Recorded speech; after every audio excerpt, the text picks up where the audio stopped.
बनारस एक ऐसी नगरी जहां हर गली हर मोड़ अपने अंदर एक कहानी छुपाए बैठी है।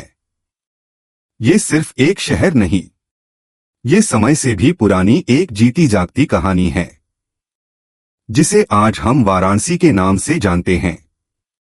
कहते हैं यहां जीवन का आरंभ भी पवित्र है और अंतिम भी। यही गंगा के किनारे इंसान जीने का मतलब भी समझता है और मरने का भी। लेकिन इसी पवित्र धरती पर एक ऐसा रहस्य भी छुपा है जो इतना गहरा है कि उसे समझना आसान नहीं। ये कहानी है काशी करवट की, एक ऐसा स्थान जिसका नाम सुनते ही दिल में एक अजीब सी घबराहट होने लगती है। करवट, ये शब्द ही काफी है एक तस्वीर बनाने के लिए। एक तेज धार, एक ऐसी आरी जो सिर्फ लकड़ी नहीं, इंसान के जीवन को भी डूहिसन में बांध सकती है। क्या सच में बनारस जैसे पवित्र शहर में कभी ऐसी प्रथा थी? क्या लोग सच में मोक्षा के लिए अपनी जान दीन को तैयार हो जाते थे, या फिर ये सिर्फ एक कहानी है जो समय के साथ और भी दरवानी बन गई?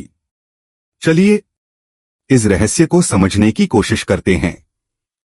बहुत पुराने समय की बात है जब धर्म, विश्वास और मोक्षा इंसान के जीवन का सबसे बड़ा उद्देश्य हुआ करता था।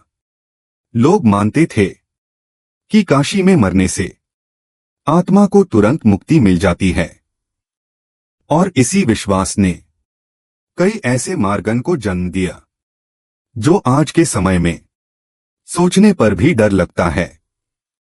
काशी करवट उन्हीं में से एक माना जाता है।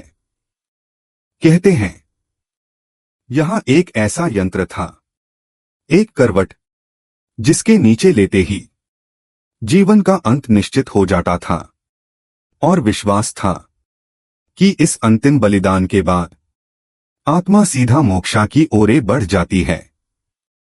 सोचिए, एक तरफ मोक्षा की इच्छा और दूसरी तरफ इतनी भयानक मृत्यु। ये फैसला लेना कितना कठिन रहा होगा। पर सवाल ये है, क्या ये सब सच था? इतिहास के पन्ने इस बात पर पूरी तरह से सहमत नहीं है। कुछ इतिहासकार मानते हैं कि ये सिर्फ एक लोक कथा है, एक कहानी जो शायद लोगों को डरने या समाज को एक संदेश देने के लिए बनाई गई। वही कुछ लोग कहते हैं कि इसमें